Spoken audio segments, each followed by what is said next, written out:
was the creation of the Bangsamoro Autonomous Region of Muslim Mindanao. There are things that I could say about the case of the president, but because of the sensitivity of the issues, I just would like to say that in the future, in the near future, we can bring the president to the country because the International Criminal Court of Justice has no jurisdiction on the cases that were filed against him.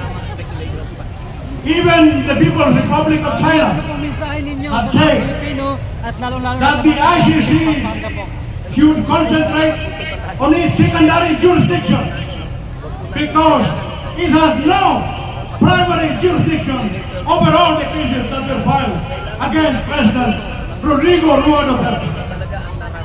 Now, insofar as the legacy that was left by the President, it was indeed the Western Bonifacio in front of the old post office in May of 2016 when the President had promised to the people of the country that he will create the Department of Migrant Workers, and that was in May 2015.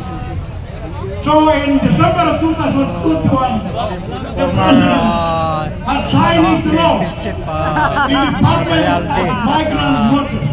And my friends, as far as the law to the overseas Filipino workers in this country, it was manifest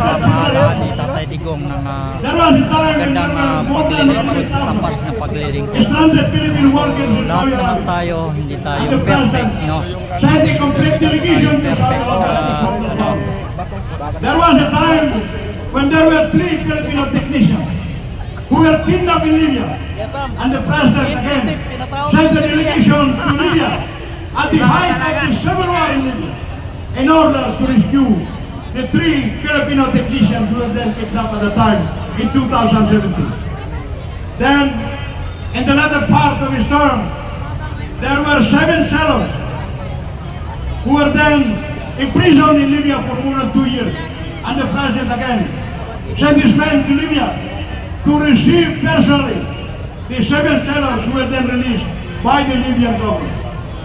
Now, those were examples, my friends, of the concern of the President to the overseas Filipino workers in this country.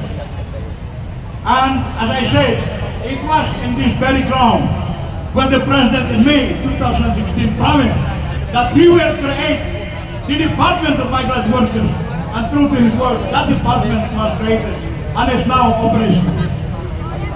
Now there is one second legacy that was left by the President, and that was the creation of the Bangsamoro Autonomous Region in Muslim Mindanao. It was in Cotabato City in January of 2016, where he promised the people of the Bangsamoro Autonomous Region of Muslim Mindanao that he will create the Bangsamoro Autonomous Region of Muslim Mindanao. And true to his word, the law, the Bangsamoro Organic Law, was enacted, and the President personally campaigned in the Bangsamoro Autonomous Region of Muslim Mindanao for the approval of the law creating the Bangsamoro Autonomous Region of Muslim Mindanao. It is in this context when I mention the legacies of the President, because I am appealing to all the overseas Filipino workers in this country, the Filipino migrant workers in this country, to remember what the President has done. Yung mga gwapo lang ang pinapapasok eh. O reconnecting ka na. All the candidates of the President for the Senate. Because these are the candidates who can be the megaphones of our people in the House of the Senate. So, for that matter, I am appealing to all the overseas Filipino workers all over the world to support all the candidates of the President for the Senate. And for the people in the Bangsamoro Autonomous Region of Muslim Mindanao, the fact that the President has created the Bangsamoro Organic Law and I personally campaigned for the approval of the law. I'm also appealing to all the people in the Bangsamoro Autonomous Region of Muslim Mindanao to support the candidate of the President for the Senate. And as far as these candidates are concerned, I think we all know that all of them are qualified to represent our people in the House of the Senate. And I'm very sure that these candidates of the President will serve as the megaphone of our people in the House of the Senate. And it is for this matter that I am appealing to all the overseas Philippine workers all over the world and their families in the country, and to the people in the autonomous region of Muslim Mindanao to support all the candidates of the President on the Senate. I am going to end this message with a prayer that one day we can bring the President, former President Rodrigo Roa Duterte, to the country. And for that matter, again, I would like to appeal to all the people in this country to support all the candidates of the President for the Senate. Pasko lang to, no? Mabuhay si Duterte! Mabuhay ang mga overseas Philippine workers! Mabuhay ang tao sa region, Bangsamoro Autonomous Region of Muslim Mindanao! Mabuhay ang kandidato ng Presidente for the Senate! We have Jimmy Bundok, a lawyer by profession.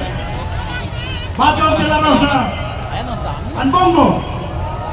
These are two members of the Senate who have done their best to the people of this country as members of the House of the Senate. And we have Hindu Hibing, another lawyer who can represent the party and the people in the House of the Senate. Raul Lambino, another lawyer. And Marcoleta, Dante Marcoleta. I think he will be one of the #1 megaphone of our people in the House of the Senate. And we have Dr. Matan and Apollo Kibuloy. I had at one time talked with them for several hours. I had for me, observed his vision for our people. And we have Atty. Beck Rodriguez. Who is Beck Rodriguez? We have Salvador. These are the candidates of the President. And we were all supporting. And I'm glad to say, the former members of the cabinet of the President who are here today. Thank you very much. Assalamualaikum warahmatullahi wabarakatuh. Sama, inuna. Mabuhay! Allahu Akbar! Allahu Akbar. Bring him home na, guys. Maraming salamat po. Palakpakan mo po lahat mga kaibigan. Sure na sure yan. Maraming salamat po, Atty. Dobbs. Yes. Hindi pa yan eh. Ayan, at patuloy pa rin tayo sa pagdami ng mga tao ngayong araw. Yes, patuloy sa pagdamay, patuloy sa pagdagsa ang ating mga supporters dito ng bongga. At sumasabay ang ganda ng panahon, lumalamig na. At sumasabay ang mga magagandang mukha ng mga nasa harap. At saka naman nasa likod. Buhay. At buhay na buhay pa rin. At may energy pa rin ang lahat. Yeah! Lahat tayo sumigaw! Yes! Nakakatawa. At gumaganda yung mga mukha na nasa harap. Eh wala kasi. Ito. Ayun na, pagkain na galit. Siyempre ito mga nasa harap. May energy na siya kasi kumain na ng hopya. Yes. Ang sarap ng NBTin. Totoo din naman. Pero mas masarap yung balot nun. Ito lang ha, paramdamin lang natin kasi malapit na tayo magsimula sa ating main event. Yes. Paramdamin lang natin, guys, kailangan lang namin yung todo-todong energy, okay? Okay. Paramdam lang ng todong energy. Pwede bang tayong lahat magtaas ang dalawang kamay? Lahat tayo! Lahat! Tapos sabay-sabay tayo magpalakpakan, may kasamang sigaw!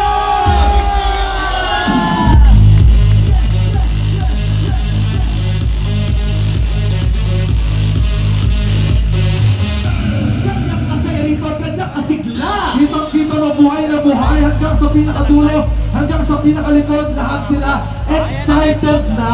Oo, yan! Nakita rin mo nasa bus, ganun din ang ginagawa! Talaga ba? Oo, pumapalakpak din sila. Nakita mo yun? Kita-kita ko. Ang talas ng mata mo. Oo, nakita. Apakatalas ng mata mo. Sinulak mo. Oo,